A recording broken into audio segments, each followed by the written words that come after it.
গরমটা পড়ছে ভাই। আপনার দোকানে কি স্পিড আছে? আছে। একটা ঠান্ডা স্পিড দেন তো আমারে। যে গরম পড়ছে ভাই, জামালপুরে গাড়ি নিয়ে খাড়া রয়েছে। ঠান্ডা মোটামুটি আছে।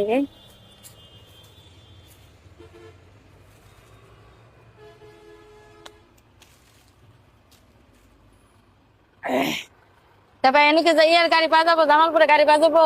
বুঝাবেন জামালপুরে জামালপুরে গাড়ি এনে স্টানে খারাপ অনেক খারাপ। খারাপ নে মেলাক্ষণ ধরে আইছি ভাই। খারাপ হয় এনে গাড়ি হাজার হাজার গাড়ি খারাপ খারাপ হয় নে? যায়। তাহলে ভাই ধরেন স্পিডে টেয়াটা রাখেন। বাংটি নাই ভাঙ্গা দেন। বাংতি নাই? ভাঙ্গা না।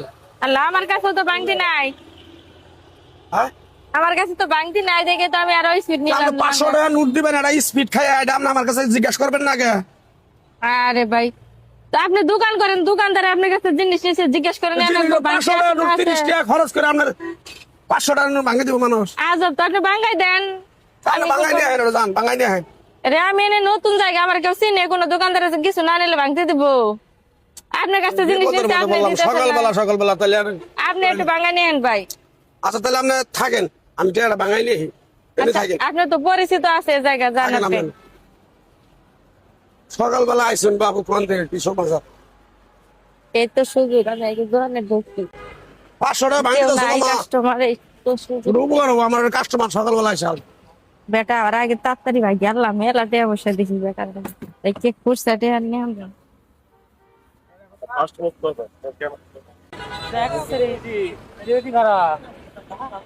এই মামা চুল বেশি এটা তুমি থাকলে কোন করে খাড়ি মডেল করা যায়, তোমার চুল বেশি আছে। এটা বেরিয়া চালাইলো মাত্র কত করে দেই? সর্বনাশ করছে ওলা রে আগে ইয়াল্লাহ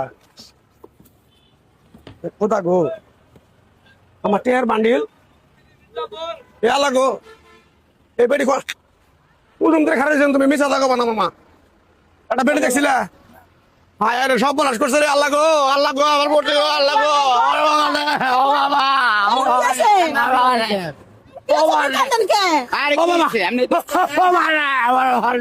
ভাই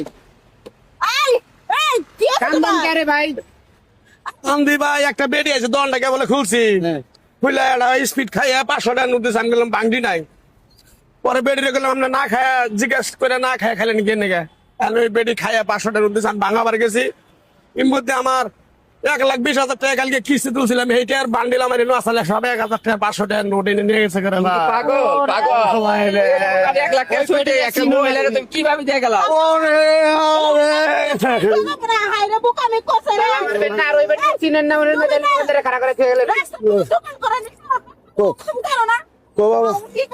আমি কি করলাম আমার সর্বনাশ কিস্তি হ্যাঁ না গো আল্লাহ আমি বলছি যাই হোক, তো ভিডিওটা যারা দেখলেন, আপনাদেরকে মেসেজ দেওয়ার জন্য ভিডিও তৈরি করা আমাদের। আর এই মেসেজটা হলো খুব গুরুত্বপূর্ণ একটা মেসেজ। এরকম ঘটনা কিন্তু রাস্তাঘাটে যারা দোকান করেন, রাস্তার পাশে ছোট দোকানদার আছেন, তাদের দোকানে বেশি ঘটতে পারে। তো সবাই সচেতন থাকবেন আর ভিডিওটা বেশি বেশি শেয়ার করে দিয়ে সবাইকে সচেতন করে দিবেন।